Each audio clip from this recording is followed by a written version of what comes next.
A Bíblia nos mostra que para Deus cumprir esta esperança da ressurreição, Jesus tem que voltar pela segunda vez.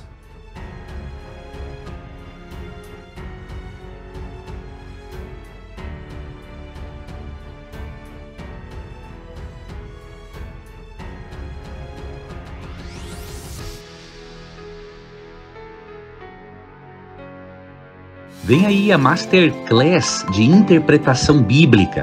A Bíblia fácil de entender. Estude de uma forma simples e didática comigo e entenda textos difíceis. Compreenda e aplique a palavra de Deus na sua vida.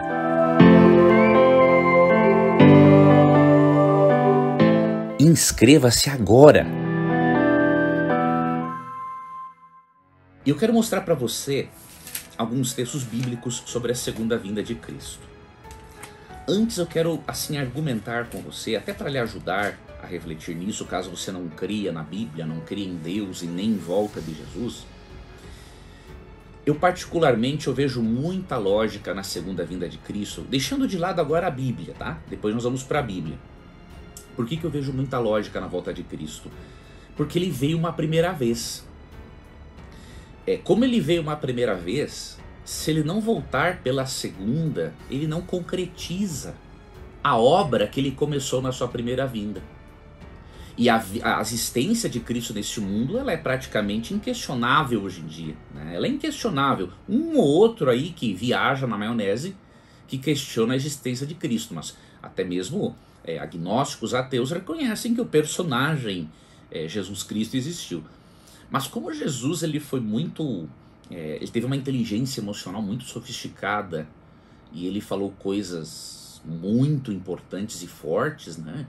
Você não tem como ficar neutro em relação a isso. Ou você acredita ou você não acredita, né? Ou ele foi quem ele realmente disse, ou seja, Deus, Messias, Salvador, ou ele era um impostor, né?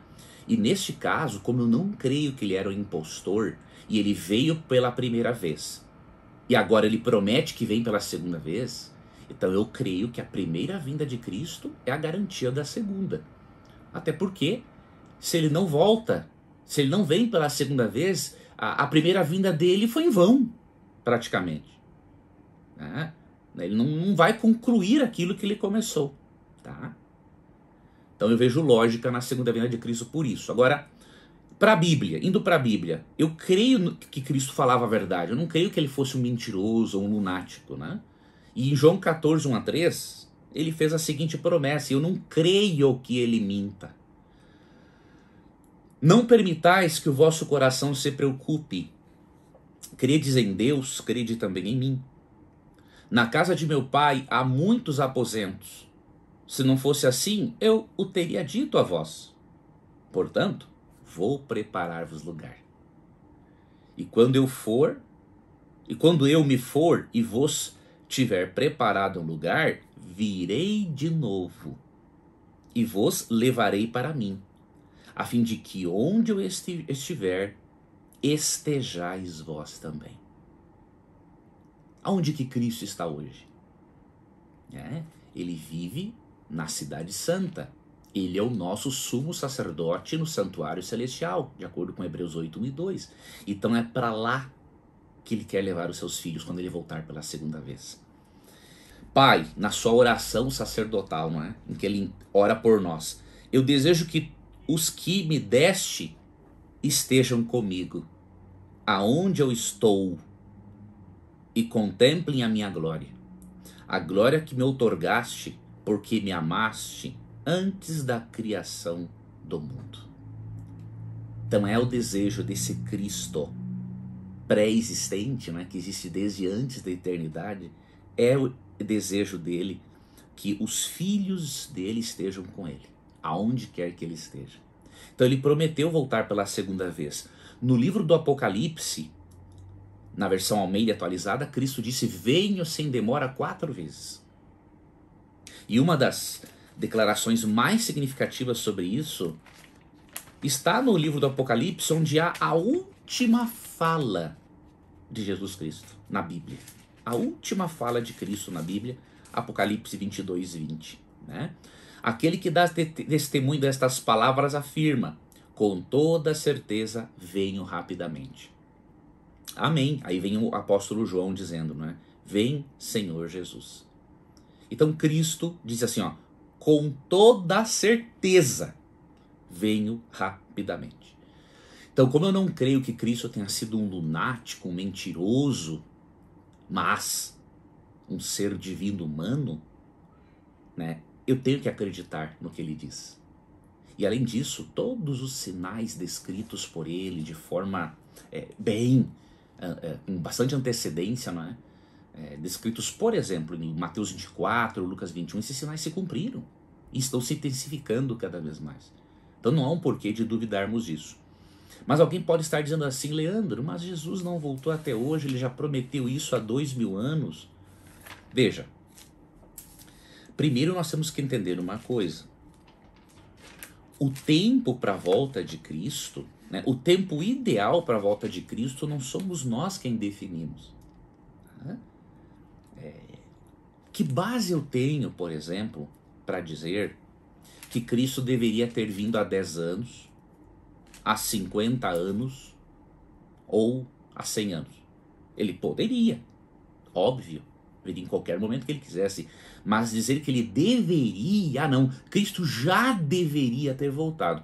Eu creio que é muita pretensão da nossa parte querermos que Jesus volte no momento em que nós achamos que é o correto. Mesmo que 2 Pedro 3,12 ensine sim que nós podemos, por meio da pregação do Evangelho, apressarmos a volta de Cristo, isso não significa que seremos nós as pessoas que vão definir a volta de Cristo. Lembra-se de Gálatas 4,4, né? Para Cristo voltar pela primeira vez, ele veio na plenitude do tempo, ou seja, no tempo correto, definido por Deus. Então ele vai vir de novo na plenitude do tempo. Então eu não tenho base para dizer assim, Cristo já deveria ter voltado, está demorando muito. Na nossa perspectiva pode estar demorando, porque a nossa perspectiva de eternidade ela é inexistente. Nós não temos como termos a perspectiva de Deus, por exemplo. Mas nós temos que ter humildade e pensarmos, nos acalmarmos, né? E pensarmos o seguinte, quem define o tempo é Deus. A minha obrigação é crer e esperar o meu Salvador. Vindo ele na minha geração ou não, eu sei que ele vai voltar e que eu vou estar com ele. Eu confio, queridos, que Cristo vai vir na nossa geração. Mas eu não posso dar essa certeza porque a Bíblia não me dá uma data, né? Então, alimente a esperança. Viva na expectativa da volta de Jesus, como Paulo, né? Paulo em Tito 2,13, ele fala assim, aguardando a bendita esperança e a manifestação da glória do nosso grande Deus e Salvador Jesus Cristo. Veja, ele não é só Salvador, ele é Deus. Então você tem que aguardar com expectativa e considerar a volta de Cristo uma abençoada, uma bendita esperança. E se acontecer de Deus, né, revelar para você, de alguma forma, né, que ele não vai voltar na sua geração ou nos dias que você pensa que deveria voltar, faça como Paulo em 2 Timóteo 4:8, 7:8. Ele esperava que Cristo voltasse nos dias dele, mas um dia Deus revelou para ele, né? Ele percebeu que a vida dele estava terminando. Ele falou assim, olha, eu combati o bom combate, né? Guardei a fé, completei a carreira. E aí no verso 8, a coroa da justiça me está guardada, e não somente a mim, mas a todos aqueles que amam a sua vinda. Então, viva com a perspectiva de que Cristo vai voltar na nossa geração. Mas ao mesmo tempo, creia que se isso não acontecer, você não tem um motivo de ficar triste para isso, porque a tua coroa está reservada. Jesus disse, quem crê em mim, ainda que morra, viverá. Né? Então viva com essa expectativa. Viva com essa esperança. E outro detalhe, queridos, um dos motivos pelos quais Cristo não voltou, e aqui é algo que nós temos que aceitar, até para nós demonstrarmos preocupação não apenas conosco, mas também com as outras pessoas. Um dos motivos para Cristo não ter voltado ainda, de acordo com 2 Pedro 3,9, é que muitas pessoas seriam pegas despreparadas. Então o Espírito Santo está trabalhando aqui na Terra para que o número maior possível de pessoas se prepare para a volta de Cristo, para que Cristo não pegue essas pessoas de surpresa.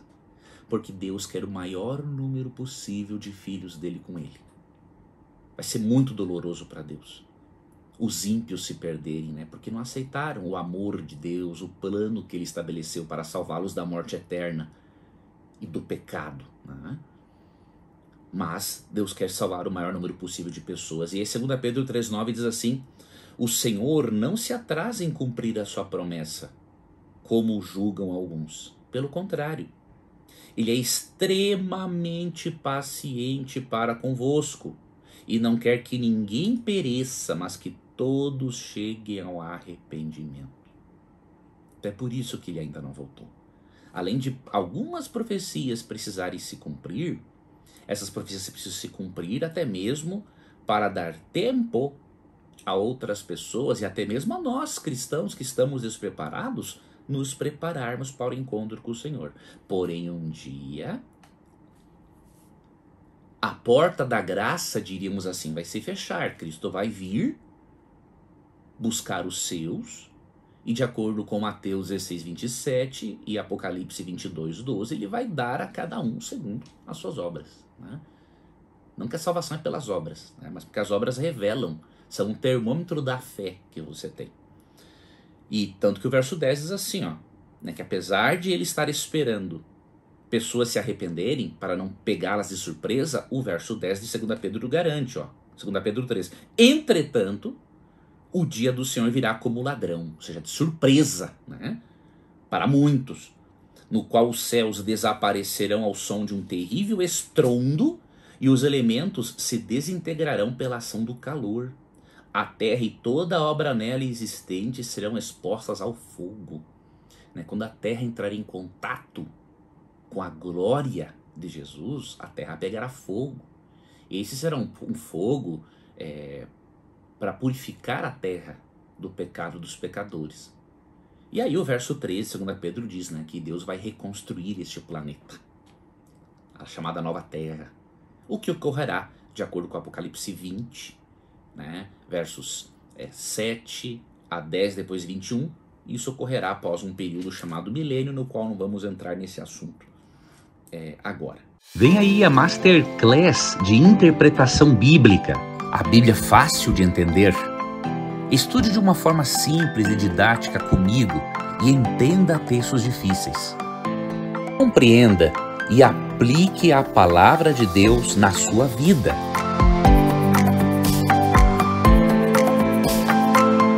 Inscreva-se agora.